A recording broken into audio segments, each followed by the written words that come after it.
টি-20 বিশ্বকাপে মোহাম্মদ শামিকে পাচ্ছে না ভারত, স্পষ্টভাবে জানিয়ে দিয়েছেন বোর্ড সচিব জয় শাহ। কয়েকদিন আগেই শামির কোরালির অস্ত্রোপচার হয়েছে। মনে করা হয়েছিল শামিকে হয়তো টি-20 বিশ্বকাপে পাওয়া যাবে, কিন্তু এখন শোনা যাচ্ছে শামির যা শারীরিক অবস্থা তাতে তিনি সুস্থ হলেও এখনোই পুরোদমে ক্রিকেট খেলার মতো অবস্থায় থাকবেন না, কারণ তার পুরোদমে মাঠে ফিরতে অন্তত 4 থেকে 5 মাস সময় লাগবে। তাই আইপিএল এলে তো তাকে পাওয়া যাবেই না। এবার বিসিসিআই ঠিক করেছেন শামিকে টি-20 বিশ্বকাপে খেলানো হবে না।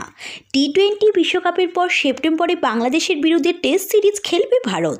সেই টেস্ট সিরিজে শামিকে ভারতীয় দলে নেওয়ার কথা ভাবা হচ্ছে। বোর্ড সচিব জয় শাহ জানিয়েছেন বাংলাদেশের বিরুদ্ধে টেস্ট সিরিজে শামিকে নেওয়া হতে পারে। জয় শাহ এক বিবৃতিতে জানিয়েছেন শামির অস্ত্রোপচার হয়ে গিয়েছে, তা সফল। তিনি দেশে ফিরে এসেছেন। বাংলাদেশের বিরুদ্ধে টেস্ট সিরিজে তাকে পাওয়া যাবে, টি-20 বিশ্বকাপে নয়।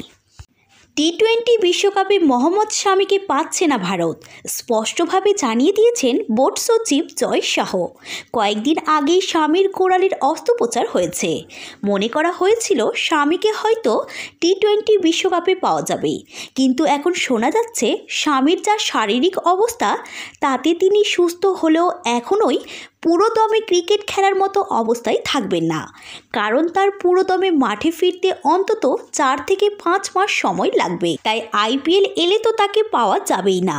এবার বিসিসিআই ঠিক করেছেন শামিকে টি-20 বিশ্বকাপে খেলানো হবে না। টি-20 বিশ্বকাপের পর সেপ্টেম্বরে বাংলাদেশের বিরুদ্ধে টেস্ট সিরিজ খেলবে ভারত। সেই টেস্ট সিরিজে শামিকে ভারতীয় দলে নেওয়ার কথা ভাবা হচ্ছে। বোর্ড সচিব জয় শাহ জানিয়েছেন বাংলাদেশের বিরুদ্ধে টেস্ট সিরিজে শামিকে নেওয়া হতে পারে। জয় শাহ এক বিবৃতিতে জানিয়েছেন শামির অস্ত্রোপচার হয়ে গিয়েছে, তা সফল। তিনি দেশে ফিরে এসেছেন। বাংলাদেশের বিরুদ্ধে টেস্ট সিরিজে তাকে পাওয়া যাবে, টি-20 বিশ্বকাপে নয়। টি-20 বিশ্বকাপে মোহাম্মদ শামিকে পাচ্ছে না ভারত, স্পষ্টভাবে জানিয়ে দিয়েছেন বোর্ড সচিব জয় শাহ। কয়েকদিন আগেই শামির কোরালির অস্ত্রোপচার হয়েছে।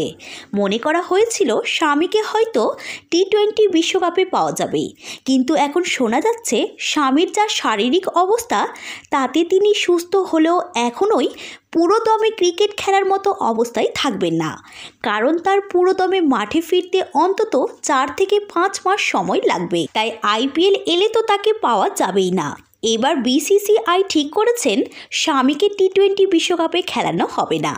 টি-20 বিশ্বকাপের পর সেপ্টেম্বরে বাংলাদেশের বিরুদ্ধে টেস্ট সিরিজ খেলবে ভারত।